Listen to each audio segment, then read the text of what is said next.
go into them and, okay.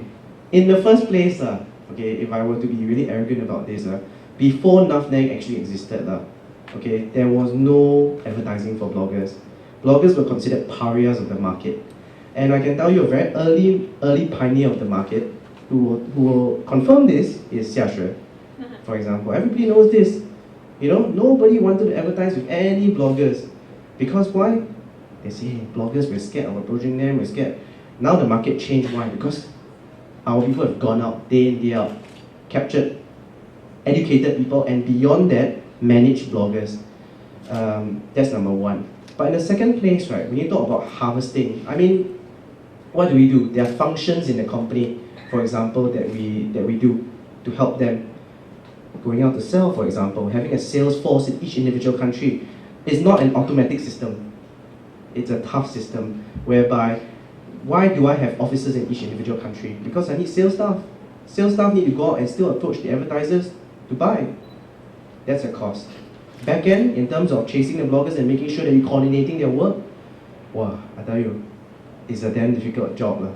You see where I'm going? So, obviously we take a cut of whatever they earn, but like I said, it's fair because there's a cost to the services that we provide. And as a company, I'm not a not-for-profit organization.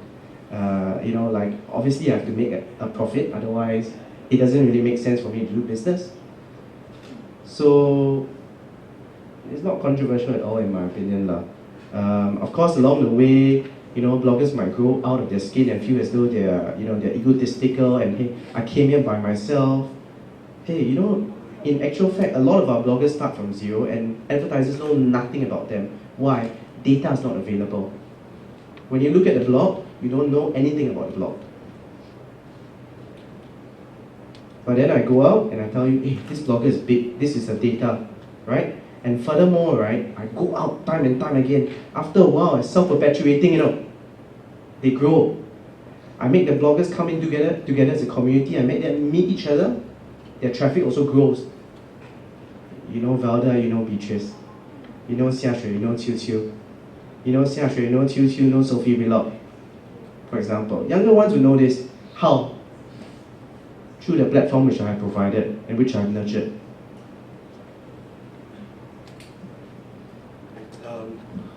Till now, I've yet to see any questions from the floor. So perhaps if anyone would want to pose the questions right now, this would be a very good time.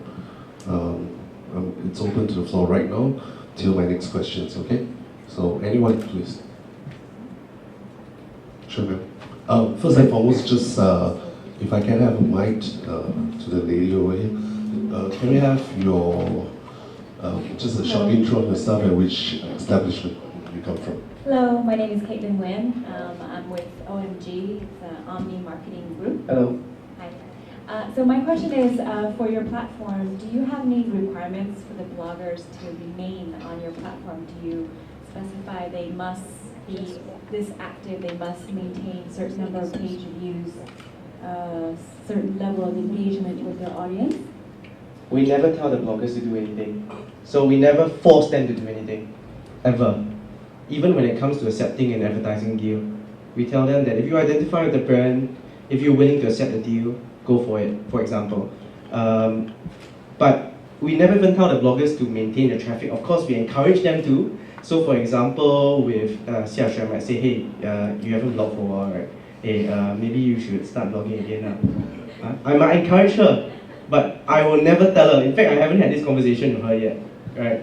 So at the end of the day, you see, it doesn't matter to me because I will only promote to the advertisers, the bloggers that have reach. That is the key strength of Navneg. Like a lot of smaller players out there, like competitors of ours today, what they are doing right now, for example, I can give you an example, I just listed out, Oh My, okay, it's one of our so-called competitors. What they do is that they go out for smaller bloggers. So they take the smaller bloggers, they band them all together and say, hey, OMG or whatever, we have a blogging strategy for you. Here, we have this group of bloggers. But qualitatively, there is no impact. There is no reach. Of course, one can also look at it in different ways. I mean, Is it content that you're after, or is it reach? These two things are not always, don't always come together. So for example, some people might say, hey, Xiaxue, she has bad content, but she's mass market. Nobody reaches Singaporeans like her. So you don't want to use? Okay, then you go for somebody else with nicer content that may not reach out to so many people, that don't resonate with the voices and the thoughts of Singaporeans. Yeah. Back to the rewards and the motivation of bloggers. Now, bloggers are all, in my opinion, very opinionated group of people, and certainly not very easy to keep them under control.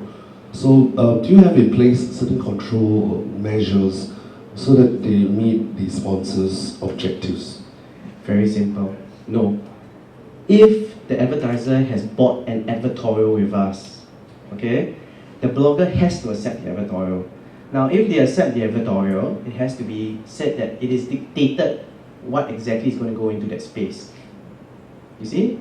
So it's just exactly like, and we make sure that it's declared, even though there are no laws in Singapore that make this the case, even today, you will have the word there that says advertorial very clearly.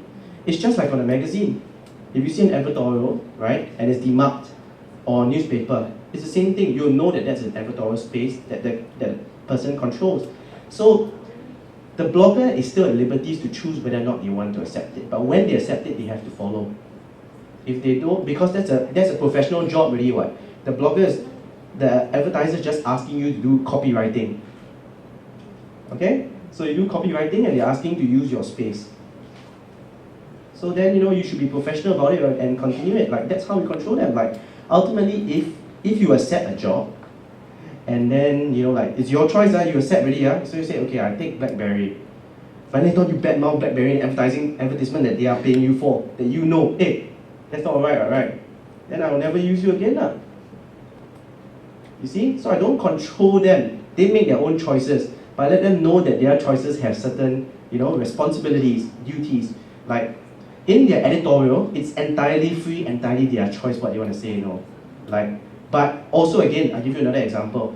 If they accept the editorial by BlackBerry, in the editorial they say good things, then after that, right, the next post they say bad things. That's not on also, what? Because you are clearly at odds with your own acceptance, routines, your own schedule, your own principles. Yeah.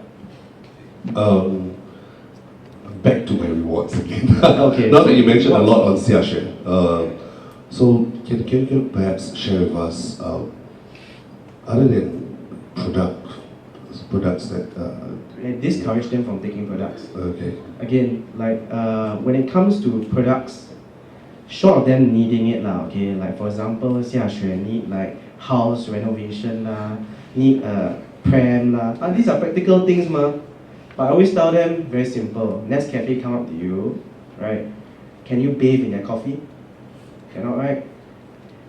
Same thing. So clients also shouldn't be unrealistic about this, right? If if it's something that you need or that you want, it's a need, it's a want, and we'll actually actively go and seek for them. So sometimes, for example, the blogger might say, hey, I'm about to get married, I want to look for a honeymoon. My talent managers are out there right now looking for a honeymoon for one of our bloggers. We already know when they're getting married. Everything come out already. When they're proposed to, when they're getting married, when they're having baby, we're the first to know. Right? So yeah, they will go and look for it. But other than that, I always tell them that, hey, the thing is, you gotta look for advertising is gonna be cash, cannot be barter. Everything is barter. Singapore likes to do that. Everything barter will die one. So on an average, how much does a blogger takes in terms of It's cash difficult to assistance? say because there's no average per se. It really depends. Everything is relative to your size. Like I said, we're a network that depends upon reach, depends upon impact. So if you have a big reach, then you earn more. If you have a small reach, then you earn nothing. You see where I'm going? So you could earn as much as let's say $100 a year, and that's what my blog earns, but I get about 30 visitors a day. You get what I'm saying? Then okay, I earn $100 a year, that's quite bad. But there are other bloggers who earn properly 6 figures who actually get paid, you know, yeah. That's quite a good deal, getting 6 figures just to block. Again, like I said, you know, like this all relative. How do we set our rates? A lot of people also like to say, hey, wow, nothing expensive, nothing expensive. No, we're not expensive. How do I set the rates? Very simple. I set what is palatable to the advertiser according to the industry standard rates. For example, if you have a banner ad by Asia One or any other site, Channel News Asia, or like even relative social network sites, there's a CPM rate. You all know the CPM rate, right? In fact, I take the CPM rate, right? I normally halve it or I 1/3 it. And then after that, I give that rate to the blogger according to the number of impressions. So our campaigns regularly outperform our peers by double. Our click-through ratios are double or triple, for example. So I'm giving value. But when they say we're expensive, it means they don't want to pay at all. Right? That means I want bloggers for free. Not acceptable. Okay, we being a marketing association, perhaps you can share with us how does Tuffnang advertising strategy differentiate from its traditional media? I mean, first of all, we're digital, right? But beyond being digital, we're also social. So I think what differentiates us from everybody is the fact that we actually work directly with the influencers. So for example, if you go to like even Facebook, even though they're social, right? Like it's really an automated process that you're working with. But when we say social, we can come up with a lot of creative ideas, a lot of creative campaigns. The sky's the limit to see what we can do with our influencers to engage their audiences and beyond. Right? I mean, these are people who have skills as well, who might be able to design jewelry, might be able to design clothes, you know, like even draw. So they come up with a lot of interesting content that can be reproduced. So it's all about engagement for us.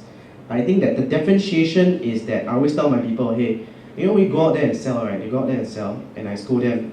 When? I scold them when I see that it's just package A banner, package B sponsored post, package C this. No.